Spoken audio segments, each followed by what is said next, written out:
Hindi dapat gawing goal ang pagiging masaya. Oo, tama ka narinig. Hindi dapat. Parang kontrabida ako pakinggan, no? Pero ipapaliwanag ko kung bakit. Bago ko ituloy, baka pwede namang i-follow mo ang page. Maraming salamat.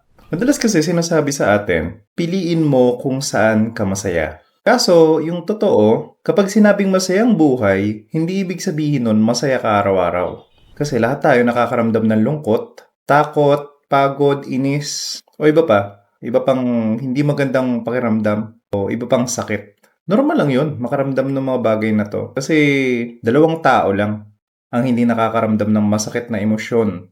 Psychopath at patay. Ang ibig sabihin lang nun, kung nasasaktan ka, hindi ibig sabihin nun na mahina ka. Bagkus, ang ibig sabihin nun, totoong buhay ka. Yung lungkot at saya, parehas na side effect yan kung ano man yung direction na tinatahak mo. Kasi ang happiness, hindi siya endpoint. Hindi siya yung dulo. Sabi ko nga kanina, parang side effect siya. Parang pawis kapag nag-eehersisyo. Kasi kapag nag-exercise ka, hindi mo naman goal pawisan per se. Pero pag tama yung pag-eehersisyo mo, kusa kang papawisan. Ganoon din ang happiness. Dapat hindi mo siya hinahabol ng direkta. Kasi kusa siyang lilitaw, kusa siyang lalabas sa buhay mo kapag may tama kang pinaninindigan, kapag may tama kang ginagawa. Katulad ng mga bagay na kapag may purpose ka sa buhay, malinaw sa'yo. Kapag alam mo yung direksyon ng pagsisilbi sa kapwa, o kaya sa health kapag inaalagaan mo yung sarili mong katawan. Maaari rin kapag meron kang maganda at mapagmahal na relasyon sa pamilya at mga kaibigan. At lalong-lalo na kapag marunong ka magpasalamat kahit hindi perpekto yung buhay mo. Kasi ganun talaga yung buhay eh. Hindi talaga palaging masaya. Yung pagiging mabuting anak, hindi yan laging masaya. Yung pag-aalay ng sarili sa kapwa, hindi yan palaging masaya.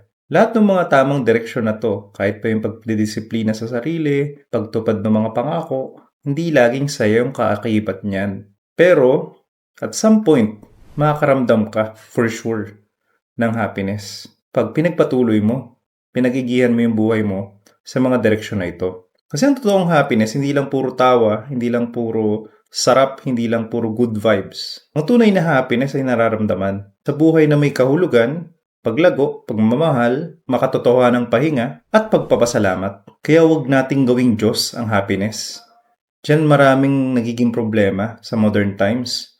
Masyadong naging immediate o kaya pang mabilisan yung buhay.